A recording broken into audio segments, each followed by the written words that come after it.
Hey all, Ron here from Military Images Magazine with a new episode of Life on the Civil War Research Trail.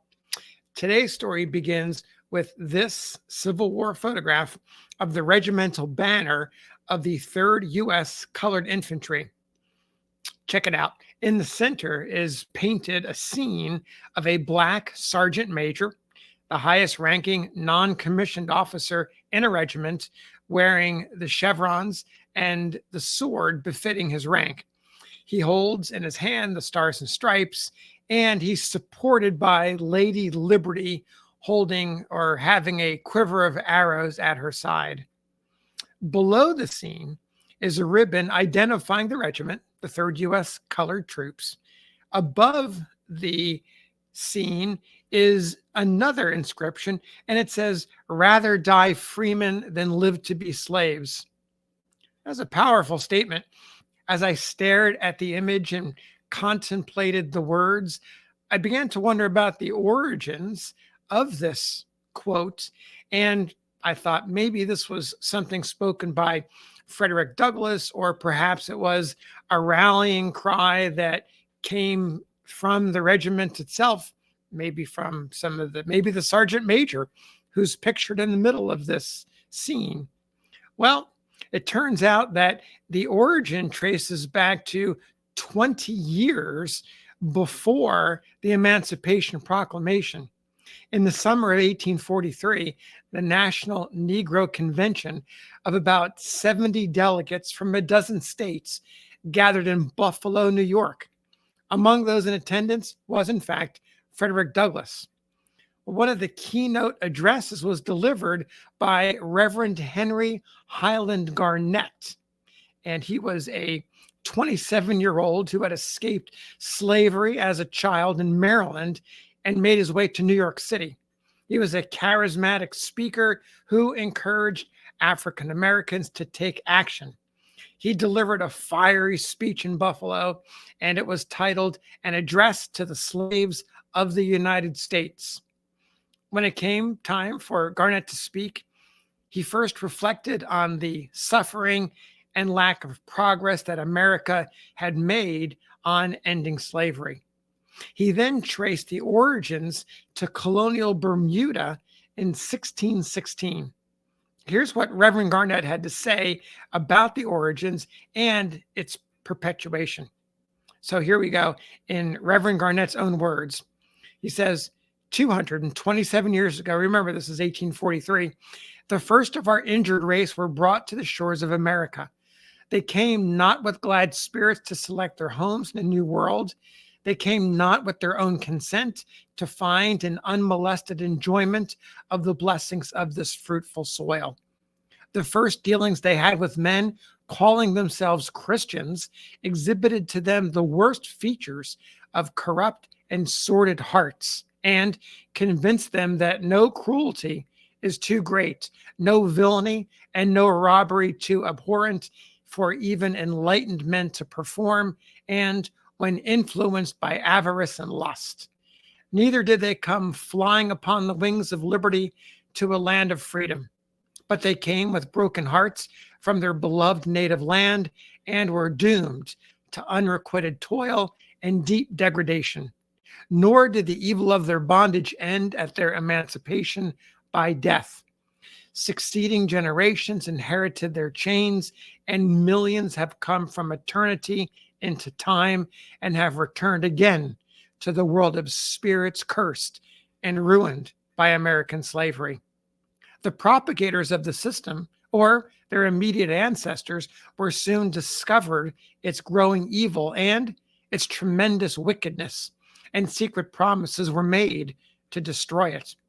The gross inconsistency of a people holding slaves who had themselves ferried o'er the wave for freedom's sake was too apparent to be entirely overlooked. The voice of freedom cried, "Emancipate yourselves." Humanity supplicated with the tears for the deliverance of the children of Africa.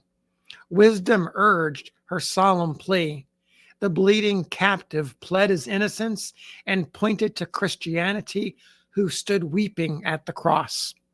Jehovah frowned upon the nefarious institution, and thunderbolts, red with vengeance, struggled to leap forth to blast the guilty wretches who maintained it.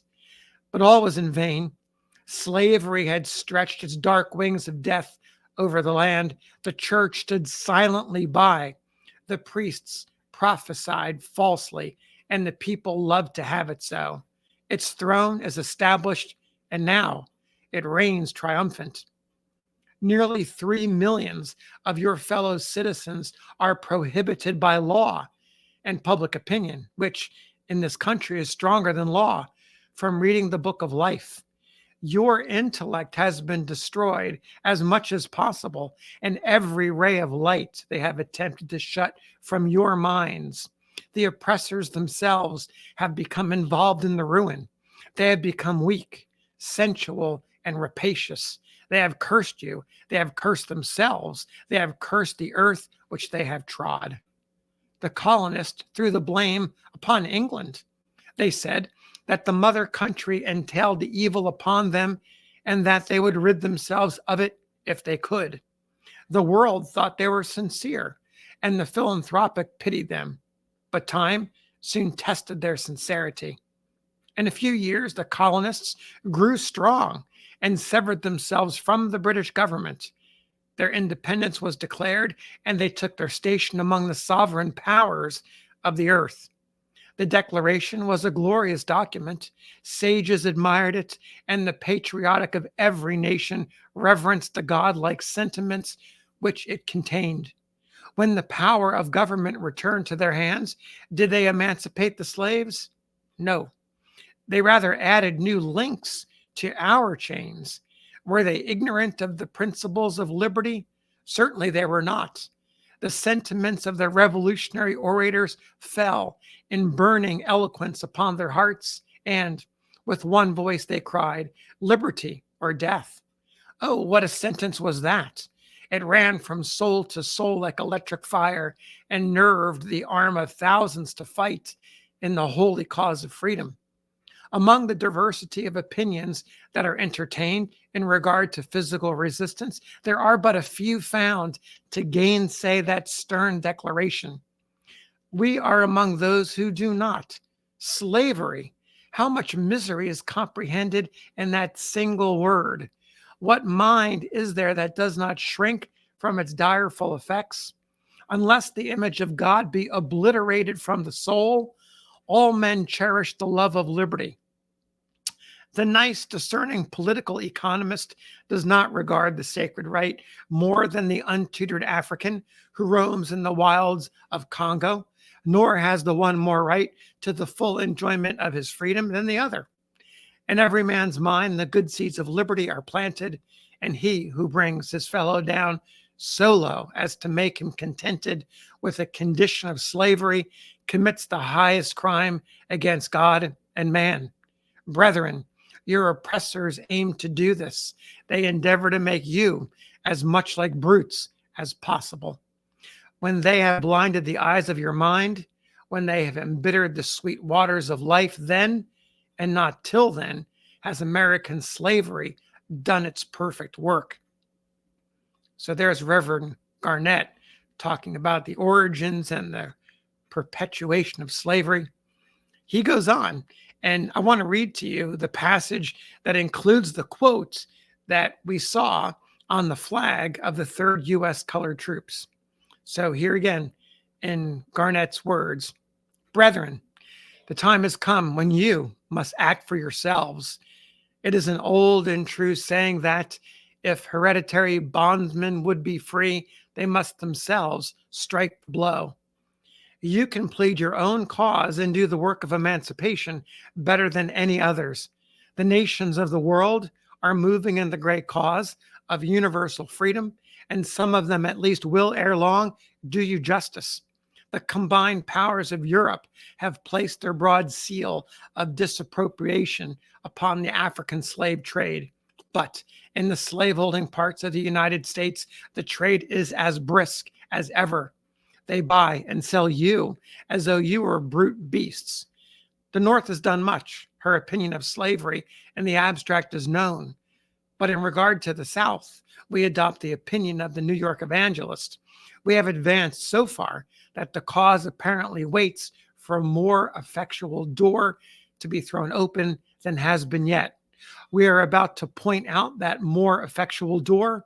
Look around you and behold the bosoms of your loving wives heaving with untold agonies. Hear the cries of your poor children. Remember the stripes your fathers bore.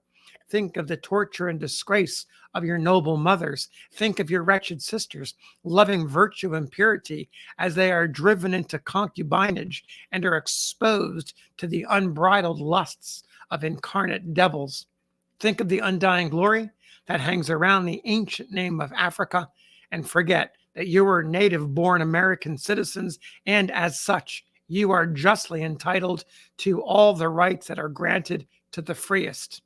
Think about how many tears you have poured out upon the soil with which you have cultivated and unrequited toil and enriched with your blood. And then go to your worldly enslavers and tell them plainly that you were determined to be free. Appeal to their sense of justice and tell them that they have no more right to oppress you than you have to enslave them. Entreat them to remove the grievous burdens which they have imposed upon you and to remunerate you for your labor. Promise them renewed diligence in the cultivation of the soil if they will render to you an equivalent for your services. Point them to the increase of happiness and prosperity in the British West Indies since the act of emancipation. Tell them in language which they cannot misunderstand of the exceeding sinfulness of slavery and of a future judgment and of the righteous retributions of an indignant God. Inform them that all you desire is freedom and that nothing else will suffice. Do this, and forever after cease to toil for the heartless tyrants who give you no other reward but stripes and abuse. If they can commence the work of death, they, and not you, will be responsible for the consequences. You had better die immediately than live slaves and entail your wretchedness upon posterity. If you would be free in this generation, here is your only hope. However much you and all of us may desire it, there is not much hope of redemption without the shedding of blood. If you must bleed, let it come at once. Rather die freemen than live to be slaves. There's that quote. It is impossible, like the children of Israel, to make a grand exodus from the land of bondage. The Pharaohs are on both sides of the blood-red waters. You cannot move en masse to the dominions of the British Queen, nor can you pass through Florida and overrun Texas and at last find peace in Mexico.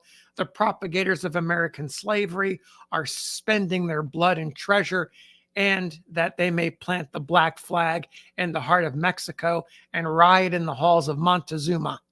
In the language of Reverend Robert Hall, when addressing the volunteers of Bristol, who were rushing forth to repel the invasion of Napoleon, who threatened to lay waste the fair homes of England, quote, religion is too much interested in your behalf not to shed over you her most gracious influences, end quote. So there's Reverend Garnet talking about slavery, talking about freedom, talking about going to get that freedom to unchain yourselves. Finally, he ends his address with this call to action.